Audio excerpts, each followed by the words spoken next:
Dalimi pak tani tek një moment tjetër, ka qenë kushtetuesja e cila ka pezulluar zhvillimin e zgjedhjeve në Tiranë, që do të mbahen me datë 9 nëntor, dhe ka rrezuar në një farë forme, jo ka rrezuar në një farë forme, po ka rrezuar edhe dekretin e presidentit Begaj.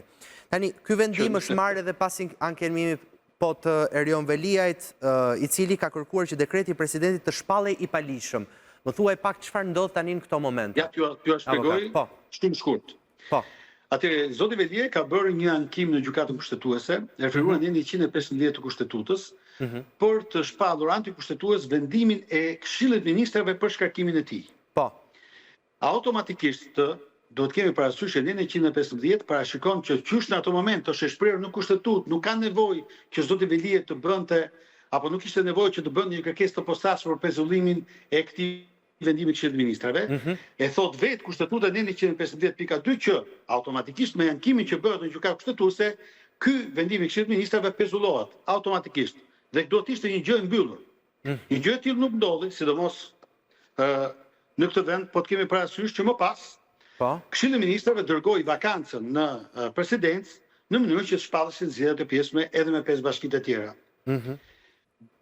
Aso kohë, presidenti, në mënyrë absolute, në mënyrë antikushtetuese, theme dhe ritheme, kam thënë në gjitha dalet e mia, vazhdoj çdo ditë, shpalli një dekret për zgjedhjet në Tiranë, po shpjegoj, i cili është tërësisht antikushtetues. Dhe në këtë moment, kërkesës që kishte bërë zoti Velie, pra avokatët e tij në gjykatën kushtetuese, ju bashkëgjit edhe kërkesa tjetër, sepse bashkohet në një dosje, për shpalljen antikushtetues të dekretit të Republikës së Shqipërisë dhe krahas shpalljen antikushtetuese u bë dhe kërkesa e posaçme me afat emergjent që kishte të bënte me pezullimin e efekteve të këtij dekreti deri në një vendim përfundimtar.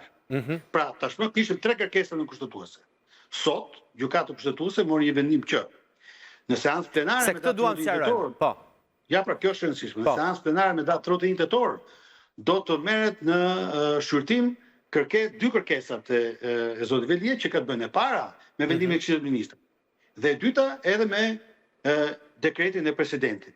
Por njëkohësisht ka shpallur, ose mi themi, në rastin konkret ka vendosur që të pezulloj efektet e dekretit të presidentit për shpalljen e zgjedhjeve në Tiranë, që de facto referuar në 76 të ligjit për organizimin dhe funksionimin e gjykatës kushtetuese, vendimet e gjykatës kushtetuese janë të detyrueshme për zbatim. Dhe kjo është e padiskutueshme. Që do të thotë, mbas kësaj, nuk mund të ketë zgjedhje me datë 9 nëntor për Tiranën. Nuk mund të ketë zgjedhje. Jo, nuk mund të ketë. Po kandidatët e prezantuar. Mbajnim sepse po shikojmë edhe reagimet pra Partisë Socialiste tashmë jo zyrtare, por se çfarë ka çuar, po themi edhe për dek, po themi në mënyrë oficioze që i themi ne jo zyrtare. Në mënyrë absolute po vazhdohet po në të njëjtën linjë, që të mos zbatohet kushtetuta, që mos zbatohen vendimet e gjykatës kushtetuese dhe po tentohet që të vazhdohet dhe të bëhet zgjedhje me datë 9 nëntor.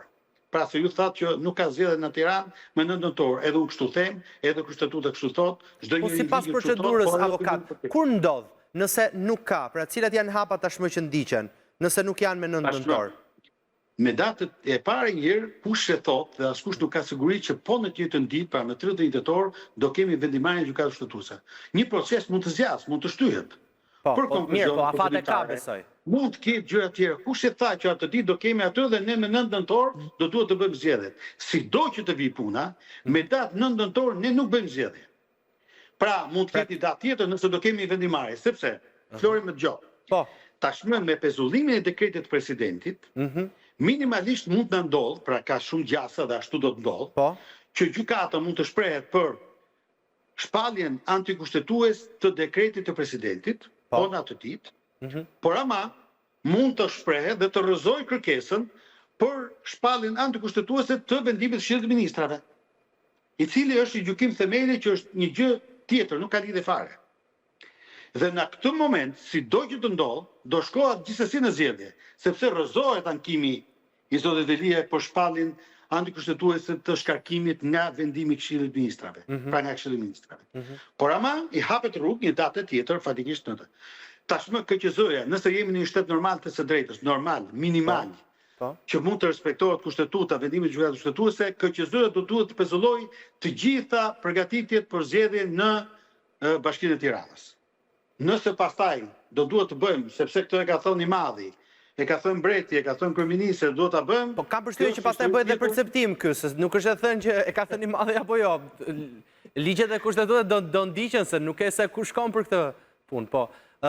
Ose ndoshta pastaj mund të ishte edhe një lojë interesante për të kuptuar kush mund të dilni kandidat, tani emrat kanë filluar. Por ta parë kush është kandidat. Po për tek kësaj, se pastaj këto pastaj janë opinione dhe nuk do doja që të kaloja këtu. Janë teori, mund të jetë teori diversioni. E vërtet. Megjithatë unë të falenderoj shumë avokat që më bëre të dyja sqarimet se ishin çështje shumë të rëndësishme, edhe çështje që ishin lajmet momentit fundit, kështu që donim t'i sillnim edhe ne si sqarime në kohë reale. Falenderoj. Shumë falenderoj dhe herën tjetër në studio që mos kemi këtë problem me internetin. Po internetin e pas këtë mirë edhe po më lidhe me internet herë tjetër. vetëm në kohë, kjo është e rëndësishme. Publicitet dhe pas pak do ndalem tek një bisedë, do të zgjeroj ashtu siç thash edhe në krye të herës, bisedimin për sa i përket fenomenit Elvis, apo reagimit të shoqërisë tonë e cila reagon fakt fort edhe pak e mllefosur. Çfarë ka ndodhur konkretisht dhe si janë këta personazhe të shoqërisë tonë, çfarë mendojnë ata në lidhje me këtë ngjarje? Pas pak.